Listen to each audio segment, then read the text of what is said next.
people money to destroy someone's life, and you are even happy about it.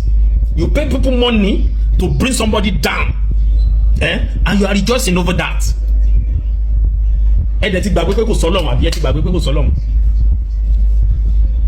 Currency iba currency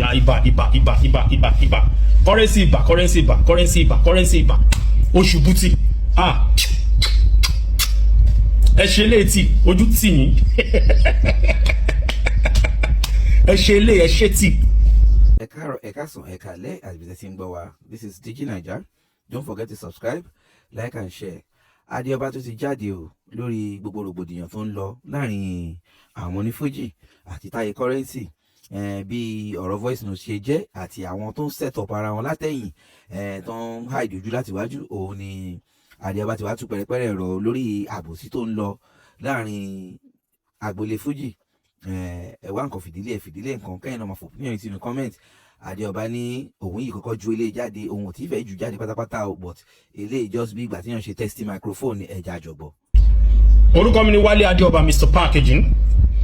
Kò ní bàjẹ́ lágbára Ọlọ́run, mo kí gbogbo wa. Agboolé fújì kò dẹ̀ ní bàjẹ́. Fuji industry entertainment industry ọ̀tẹ̀ pọ̀ o, ọ̀tẹ̀ pọ̀, àbòsí pọ̀. Mo dẹ̀ wà lára àwọn tó máa la ojú àwọn èèyàn sí nǹkan tó ń ṣẹlẹ̀, tó ló ti ń ṣẹlẹ̀ tipẹ́tipẹ́. Ọ̀pọ̀lọpọ̀ èèyàn ló ti bá ogun lọ, ọ̀pọ̀lọpọ̀ èèyàn ló ti rú ronú pa. Fuji industry. See, I've come to realize that when people come to you by food, they will need that food to stay. When they come by money, they will need that money to stay. When they come to you because of trending, yes, because of trending, when you are off the line, they will run away.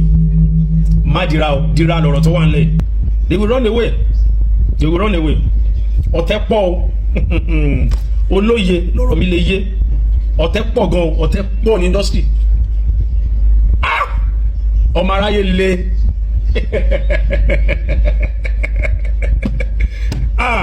Inú fúnifújì mo ti rí táwọn kan jẹ́ kẹ́ lórúkọ.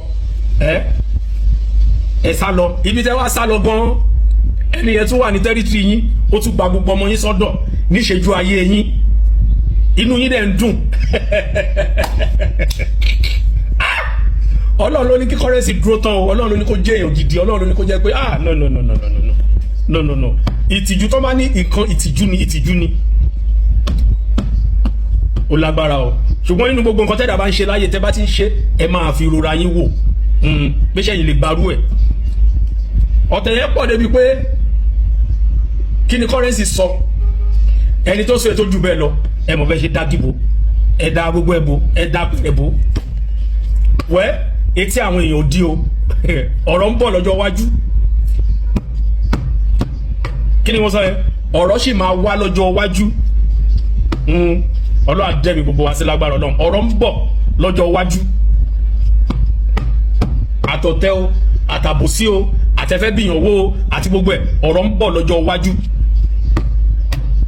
Àtẹ̀yìn tẹ́ ń ṣe, mo ti ẹ̀rọ orúkọ àwọn kan tó jẹ́ pé wọ́n máa ń ṣe bí tòótọ́ lórí TikTok náà.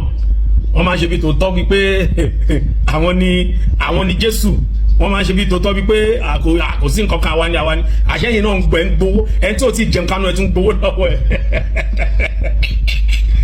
Torí pé ẹ fẹ́ báyàn jẹ́, òun náà dẹ̀ ń fún yín lówó. Ìbàdàn. Wọ́n wá list orúkọ gbogbo yín báyìí. Sínú yẹn náà mo máa ń wò pé àṣehùn tí ì sọ oṣù àṣehùn alátẹnujẹ ni ẹ, wọ́n ti lọ́kadà ló ń ṣe sínú ọmọ òwò yẹn wọ kí ni èjì ẹ. Ó ga ọ, yẹyẹ lèmi wá ṣe o.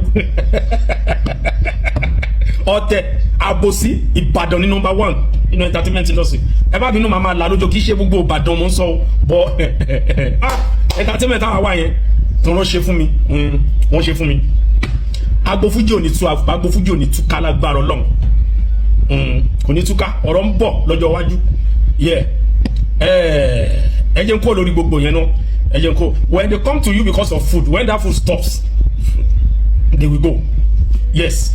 ṣe rí mo dúpẹ́ nǹkan kan tó dùn mọ́ mi nínú jù tó ń dùn mọ́ mi nínú tó dẹ̀ pé tí mo bá ti jí láàárọ̀ bí mo ṣe ń gbàdúrà tó tí màá ṣe báyìí pé Ọlọ́run bá mo dúpẹ́ Ọlọ́run bá mo dúpẹ́ Ọlọ́run bá mo dúpẹ́ Alhaji Taye currency ayayaya o currency dúró tán Ọlọ́run ṣeun Ọlọ́run ṣeun Ọlọ́run ṣeun Ọlọ́run ṣeun àti fake life ten live àti ẹ lọ ń sanwó fáwọn èèyàn àti gbogbo nǹkan tẹ́ ń ṣe àṣírí ṣì máa tú kò ní tú kékeré o ó yìí máa tú dáadáa ẹjọ́ wá sọ fún yín tí wálé yìí máa ṣe last ọ̀rọ̀ wa lè máa gbọ́ last ọ̀rọ̀ wa ló máa wọ̀nyí létí last torí fake Ọlọ́run bá ń gbọ́ fake lásán ni you pay people money to destroy someone's life and you are even happy about it you pay people money to bring somebody down and you are rejoicing over that ẹ dẹ̀ ti gbàgbé pé kò sọ́lọ́run àbí ẹ ti gbàgbé pé kò sọ́lọ́run currency ìbà currency ìbà currency ìbà oṣù bùtì ẹ ṣe létí ojú tì yín ẹ ṣe ilé ẹ ṣe tí o ilé ti lọmọ yín lọ́wọ́ òkè ní currency wa òkè ẹ̀yin tẹ́ lọ yẹn gan ìgbà tẹ́ wà lọ́dọ̀ currency kí ni ìwúlò yín so it's of no use mi ò rí nǹkan tó kò sí nǹkan tó special kò sí nǹkan tó special so kí ni but ẹ jẹ́ sọ nǹkan fún wa kẹrí Lagbole Fuji peace ti wà adúpẹ́ lọ́wọ́ Ọlọ́run pé peace wà adúpẹ́ lọ́wọ́ Ọlọ́run pé bá a ṣe fẹ́ kórí ó ti rí bẹ́ẹ̀ peace ti wà ẹ lọ gbájúmọ́ ṣẹ́yìn ẹ jẹ́ kó ní kálukú wà láàyè ara wọn ẹ lọ gbájúmọ́ ṣẹ́yìn ṣùgbọ́n ọ̀rọ̀ ń bọ̀ lọ́jọ́ iwájú táǹgọ̀ parí fídíò voice note àríjùlẹ̀ tá a bá rí jùlẹ̀ ni àṣírí yóò ní tú láti bẹ̀ kẹ́ di anything lẹ́ni kẹ́ ra private jet kẹ́ ṣe anything lẹ́ni kẹ́ di anything ìtìjú yẹn wà ń bẹ̀ kẹ́ di anything lẹ́ni ajẹ́ káwọn èèyàn mọ ìwà yín èmi Wálé Adeooba mo jẹ́ káwọn èèyàn mọ ìwà yín pé ọ̀tẹ̀ àbòsí kẹ́ máa bàyàn jẹ́ kẹ́dẹ̀ máa tọrọ owó kiri lẹ́ fi ń gbéra ọ̀rọ̀ mi lè má yé yín sìn wàá yé yín lọ́jọ́ iwájú peace wà àwọn èèyàn ti bá mi sọ̀rọ̀ lóríṣiríṣi àdé ti sọ̀rọ̀ àti so many things ẹ jẹ́ kó ní kálukú wà láyé rẹ̀ tó bá ti yá ọ̀gá ni currency ọ̀gá ni Alhaji Wahala Pasuma wọn á mọ bá ṣe yanjú ọ̀rọ̀ ara wọn